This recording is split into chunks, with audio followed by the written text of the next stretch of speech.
So this is the new demo for Unreal. Creative director at Neon Giant, here to talk about No Law, the next game from our studio. Okay.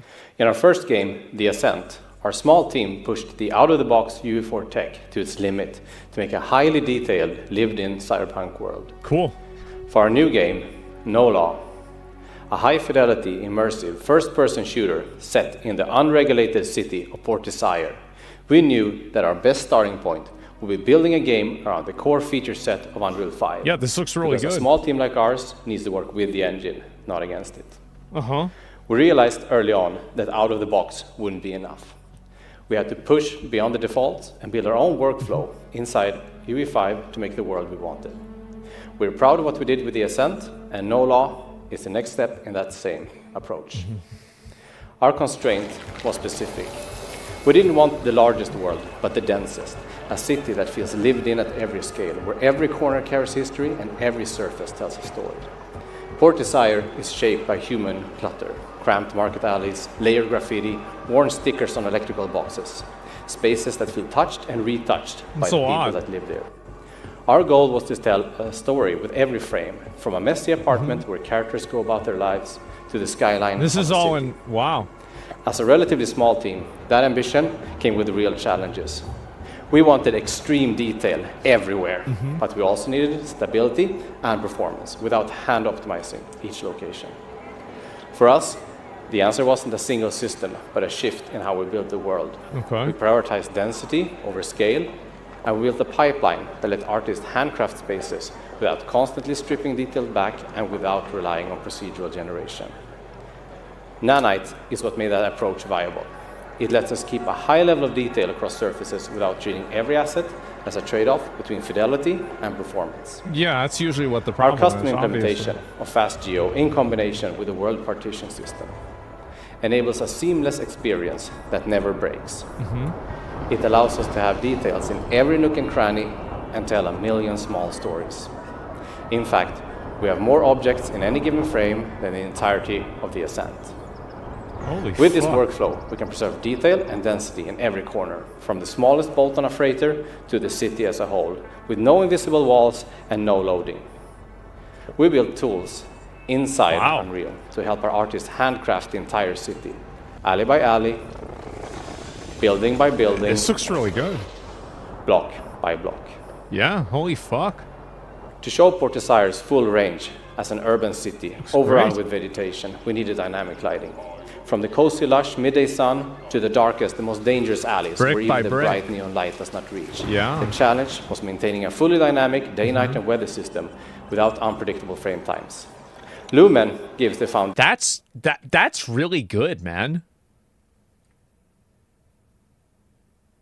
Like, yeah, I mean, was maintaining a fully dynamic day, night, and weather system without unpredictable frame times. Lumen gives the foundation for fully dynamic lighting and mega lights that are always focused on the believability of the space instead of tuning every single light source. Every believable space needs dozens or hundreds of individual light sources. From the smallest blinking electronic warning light on a camera to the large neon signs above a marketplace. Mega lights allow us to retain the visual fidelity bar we're aiming for while keeping performance considerations low. Sure.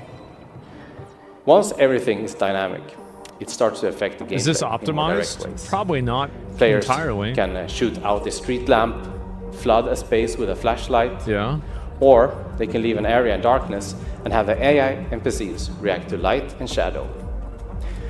I mean, this looks really good.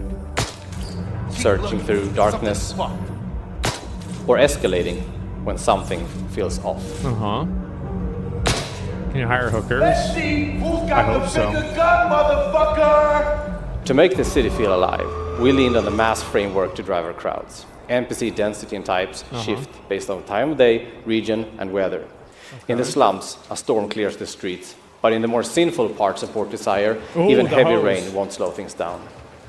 Mass lets us simulate thousands of characters at once, over 3,000 at any given time, which is also more than the entirety of The Ascent.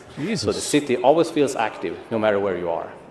The fuck? We're also using MetaHuman, paired with our own character randomization system. That's their own, like, together with MetaHuman character Animator, creator. we can generate and bring to life thousands and thousands of variations of characters, so that the main characters and the extras in the background are all unique.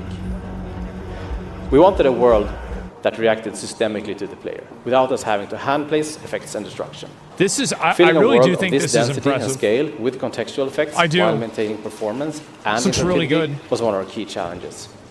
By combining PCG and Niagara data channels, environmental effects are procedurally populated where appropriate. Wherever artists place trash or leaves, particles will spawn dynamically based on wind, weather, and player actions. Shoot a bullet or throw a grenade, and particles will move out of the way. Yeah, that makes sense. We combined chaos physics and our own GPU-driven solution to support tens of thousands of moving objects simultaneously.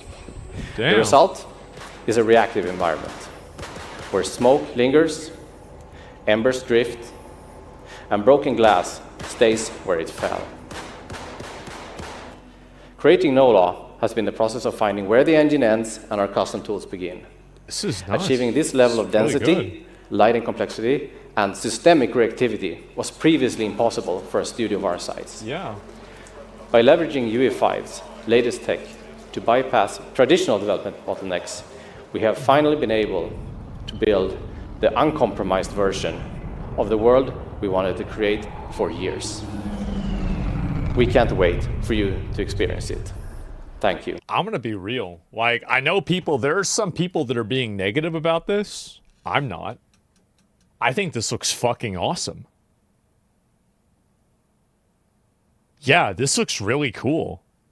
I will say though, and this is important to keep in mind, is that condensation on a bottle doesn't sell a video game. None of this will sell the video game. This is a really cool tech demo, and it's awesome that you did this, but that's not going to make me want to play the game. It's a really cool idea. Let me go back, and I'm going to see this here. And Unreal. Una Masume? Oh my god. Unreal Engine. Let me see if I can show you some more of this here. Unreal Engine 6. Oh boy. Yeah, here we go. All right, let's watch it. Okay, let's see this in action. On the left, we have Unreal Engine. On the right is a terminal running Cloud Code. You can see every message going back and forth. Cloud Code is talking to Unreal through the MCP server, reading the scene, and taking actions directly inside the engine. So let's start with something small, a modern living room. Okay. We start by giving the model some context, what we want to build, and whereabouts in the level. And to make sure everyone can follow along, we're showing a summarized version of each prompt as we go. Okay. But if you want the full details, you can still see that in the terminal. So they're developing all this with AI. We're going to speed things up from here for presentation purposes. But everything you're seeing is real work happening inside the engine. So we can ask for the basics, a sofa, a rug, and a coffee table. Then fill it in with chairs, a lamp, and a side table. Semantic search, which is part of the 5.8 release, pulls assets from your library that fit that description. And because this is Unreal, we can also manually add a chair, describe it as a reading nook, and the model will furnish the room accordingly. Every step here is a creative decision that you're making. Models are good at broad iterations. You're good at knowing exactly what you want. Those same principles work whether you're furnishing a room or whether you want to scale up and build an entire city. So let's take that same approach and build a city. This is nuts. You start by drawing the boundary. Okay, From that's there, where the city is. You can decide where the districts go and what characteristics each one has. Highways cut through on your direction. Dude. And from those, the road network starts to fill in. Grok, generate me Los Angeles. Buildings come up. The model here is using semantic search to find the right assets from your library and place them in the level. Ask for a forest around the edge, and it can fill that in. Now that the city is built, we want to light it. Holy shit. Getting lighting right on Unreal is a skill that means touching dozens of parameters that all need to work together. Yeah. Light balance, cloud materials, sky atmosphere, post-process. Just made this? That's a lot to know. But by creating a dedicated lighting skill, you just describe what you want, and the model orchestrates that all for you. It just does, like, Make it good. Ask for a purple dusk. A purple. And there it is. Wow. That is fucking cool. That is really, really fucking cool. Holy shit. Under the hood, it's adjusting all those settings in concert. Uh-huh. Then we can ask for overcast skies. And this is a good example of where the model gets things wrong. It misread the sky and tweaked the cloud material the wrong way. I can't win them all. You can see exactly what happened, correct it in the next prompt, and you're right back to where you want to be. Jesus.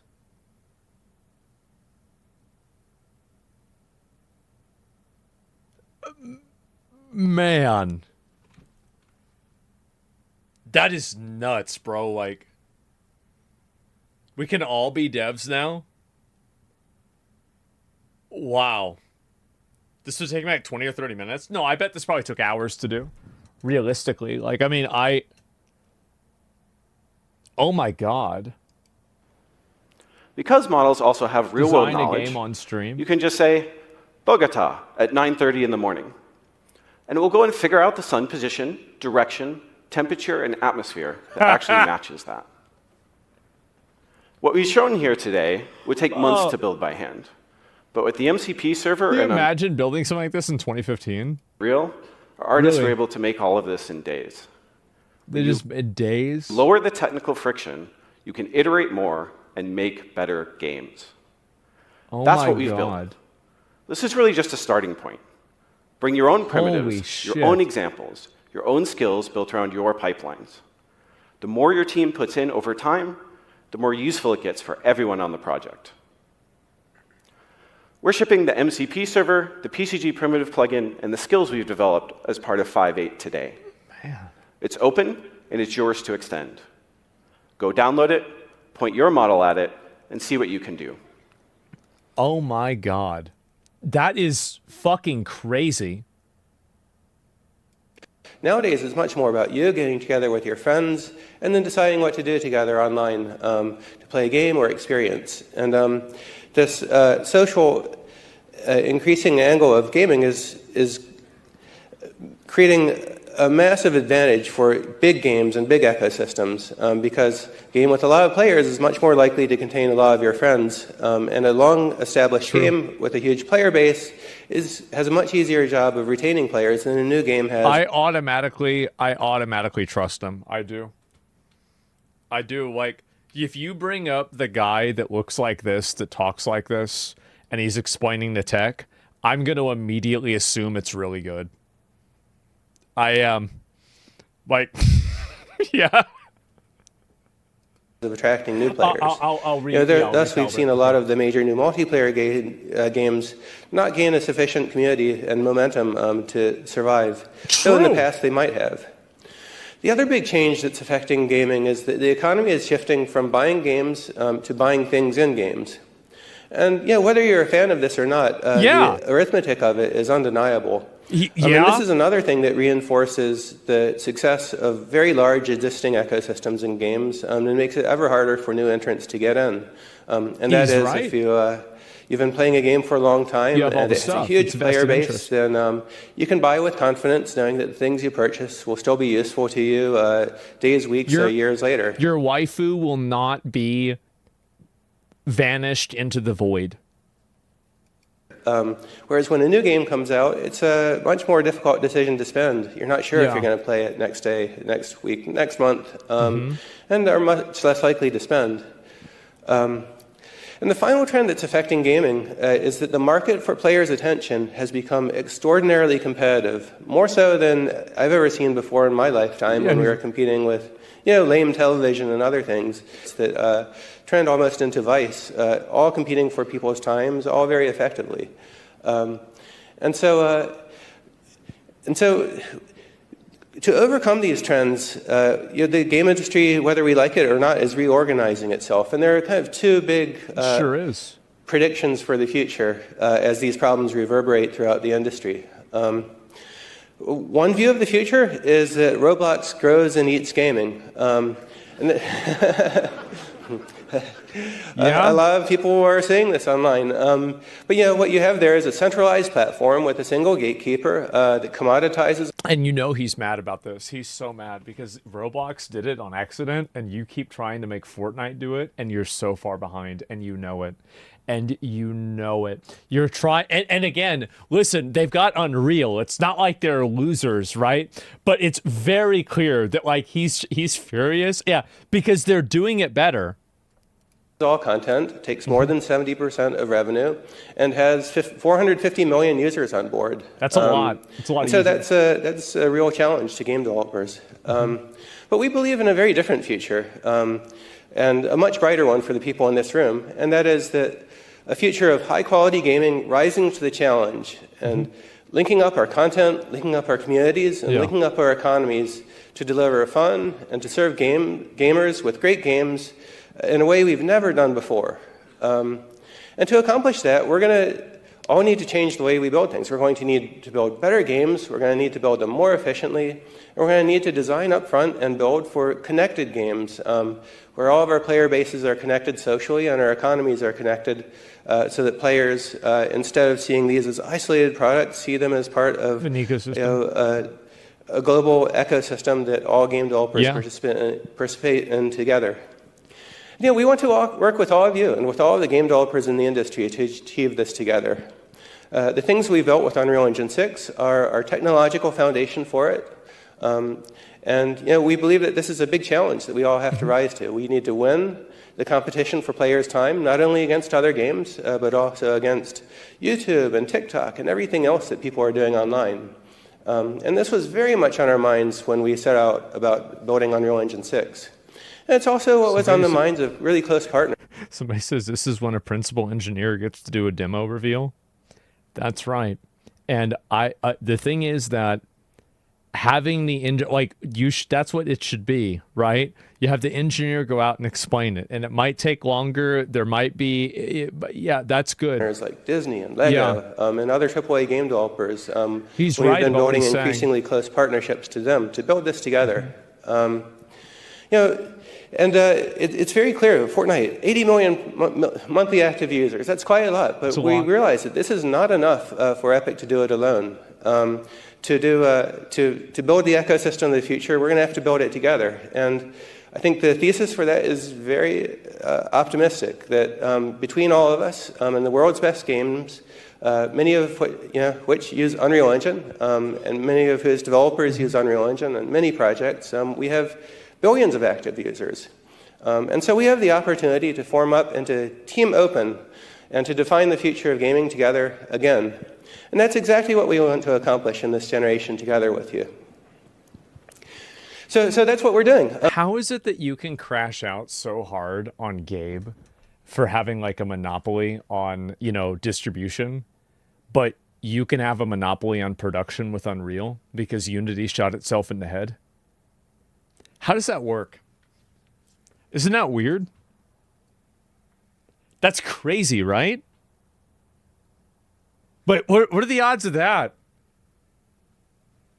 Thank you very much for coming here to Unreal Fest. And remember, where else in the world can Fortnite creators get together with AAA game developers and filmmakers and architects and car designers and people at Lockheed Martin who are designing things they're not even allowed to talk about here, and actually speak the same language, the language of Unreal and content and code and development. So I hope you have a great time and have a great opportunity to meet up with lots of people. I get mad every time you defend Tim's. You get mad whenever I defend him. I like him. I do. I think that he is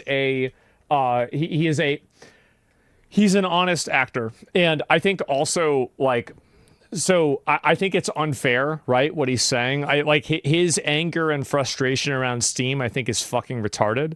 But beyond that, I agree with a lot of the stuff that he says. I do. I think he's right about a lot of this stuff. And he's 100% not honest. I mean, I don't know, what is he not being honest about, right? like stuff, because like I mean you have to remember, and like this is one of the reasons why I respect them, is actually because of their lawsuit against Apple, is that I totally took their side with the Apple lawsuit, and I think that they're right, that basically Apple and Samsung are operating a duopoly, right, and Google, like with you know, different products, and they control the entire market. Now I think that obviously the reason why is different than the reason why Steam controls a large market share, and I think that really inside, like I think that basically his advantage inside of the game production market is equivalent to Steam's advantage inside of the game distribution market, which is not equivalent to Apple and Samsung's advantage inside of the app market. I think it's not equivalent at all, because one group controls one aspect of distribution and Apple and Samsung control multiple aspects of distribution, and they also control other people getting into the economy. So I feel like, again, I would honestly ask him that. I'd be like, how is that? How is Unreal being the dominant, you know, used function where you get 10% of their money or whatever his percentage is, which is justified. I think it's totally fine. But, you know, that's true. Like, how is that bad? Or how is that good, but Steam is bad? Like, I don't see this, right? I don't understand how there's a difference. He's not honest when he complains about Google and Apple, but not about Sony and Xbox. I don't know what he said about Sony and Xbox. I really just, and I mean that, I don't know what he said. So I can't comment on that. I'm not even sure. So isn't he against Stop Killing Games? I don't know. Like, I'd want to talk to this guy. I would. Like, I like this guy. Another hallmark aim for the Unreal Engine 6 generation is to enable Unreal Engine 6. Oh my God. Game simulations. You know, the original Battle Royale movie in 1999 that inspired the Battle Royale genre of games, fortunately, just happened to have 100 people dropping onto an island. It's a nice coincidence, because that's actually the number of maximum number of players our code base could support, running on a single thread on a server. If they had 1,000 players, we wouldn't have been able to do it. But the goal of Unreal Engine 6 is to introduce software and transactional memory technology, which Curtis Schmidt will talk more about later, in order to enable scaling of games to any amount of computers that can fit into a data center. Hundreds, thousands, potentially even millions in the future. And this is technology that's in the research lab, and the team is working very rapidly to make into a practical shipping system. Another hallmark aim for the Unreal Engine 6 generation is to enable far larger game simulations. You know, the original Battle Royale movie in 1999 that inspired the Battle Royale genre of games, fortunately, just happened to have 100 people dropping onto an island. Yeah, I was about to say, I was like, didn't you just say that? I got confused. And so anyway, okay. Apparently Trump signed the Iran deal. Oh, we'll see what happens, right? Earth is Unreal 12, I guess so. Where's all the AI pushback? Or was this the nail in the coffin, all AI in games? I think that AI in video games, list of enemies seems to be expanding. His perceived list of targets now includes Steam, Apple Play Store. Like, what I think is really funny is that I totally agree with him on these three. I am completely on his side with these three. I am completely against him with Steam. And Roblox, I just don't know his argument for it, so I'm not sure. But, like, again, like, AI, yeah, AI is here to stay. Like, they're not getting rid of AI, okay? Like, they're not. Like, yeah, we'll see what happens.